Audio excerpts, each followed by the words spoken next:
All right, everybody, welcome back. Today I've got my top 3 tips to help make you a better crossbow hunter in 2025.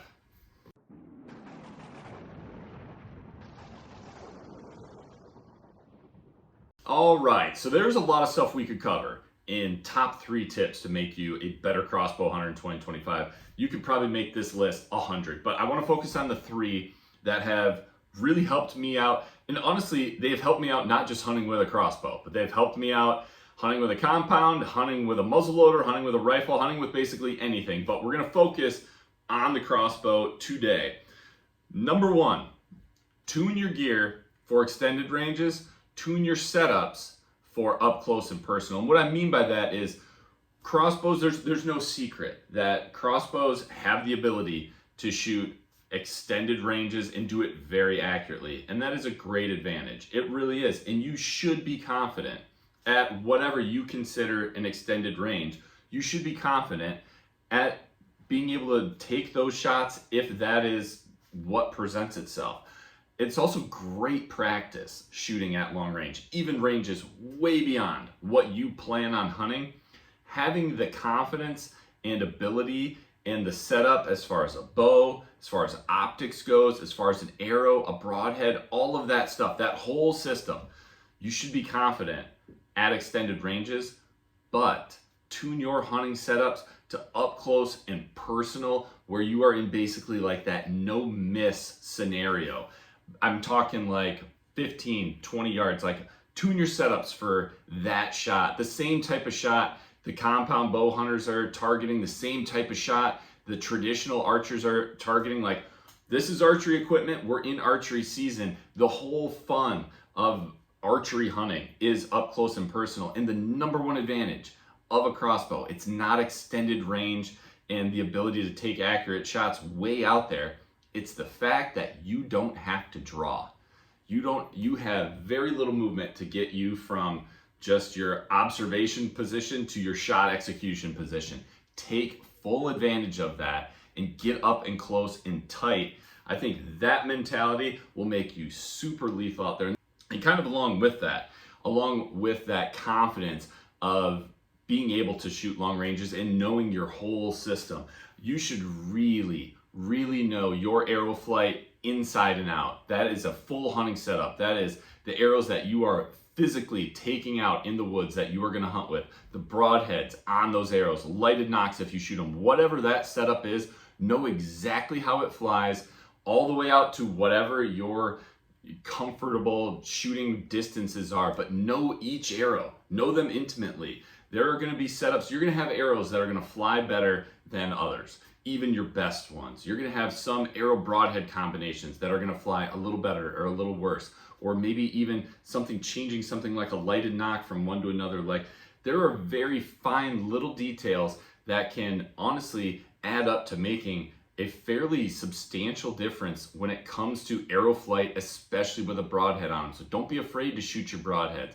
If you shoot mechanicals, shoot your practice heads, practice with them, or learn how to resharpen them, but don't be afraid. Don't just be I'm sighted in, I'm gonna take my field point off, put a broadhead on and go hunting.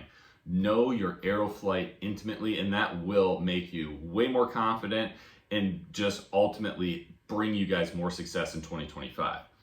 Number 2 is understand your broadhead's plan B. So this is something that I've learned from Ed Ashby and all of his bow hunting studies, from Troy Fowler, the Ranch Fairy, and they tailor it more on the side of fixed blades and how your plan B, your bailout with a lot of the heavy duty, very robust fixed blades is the penetration as like the plan B. If you hit heavy bone, being able to still break through it and penetrate. I think plan B still applies to mechanicals. They've got their own plan B in that wide cutting diameter is going to bail you out for non-heavy bone shots, for shots that might be a little far back. Or each broadhead, there's no perfect one out there, but understanding how your broadhead can bail you out when you don't make a perfect shot. And oftentimes we don't. We are going to shoot a far, tighter group in the backyard when we're nice and relaxed than the shot execution we're gonna have when that monster buck we've been chasing finally presents a shot for us. That is just the nature of hunting, and that's why we love it. That excitement, that adrenaline, all that type of stuff, but that is gonna affect your shot.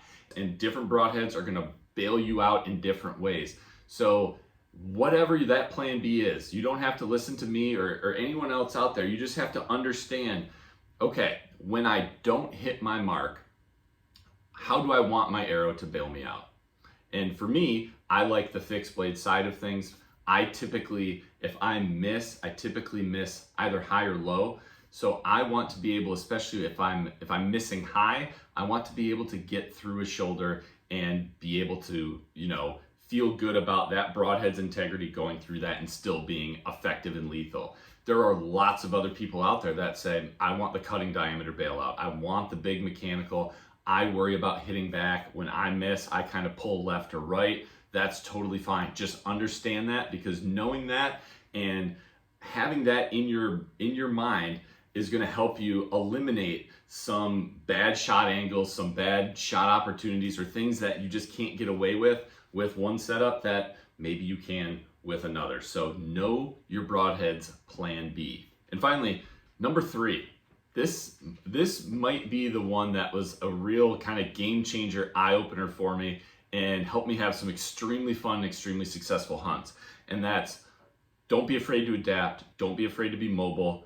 Don't be afraid to hunt on the ground. So kind of going back to that, crossbows, you not having to draw them, and the very minimal amount of movement that you need to get a shot off, execute a shot, is such an advantage. And having the mentality of, I can hunt on the ground, I can get close on the ground, I can execute shots on the ground. I have optics that even in tight cover, I can find windows, and with that confident setup and knowing everything about my arrow flight and how it's going to, fly through the air as soon as I touch this thing off, man, you can really you can adapt so well with a crossbow in ways that, I personally cannot do with a compound. I've had some awesome hunts. The biggest buck I ever killed was one that I just kind of had to adapt. I adapted quickly, and I ended up killing him just sitting on the ground like I was turkey hunting, tucked up against the base of a huge pine tree,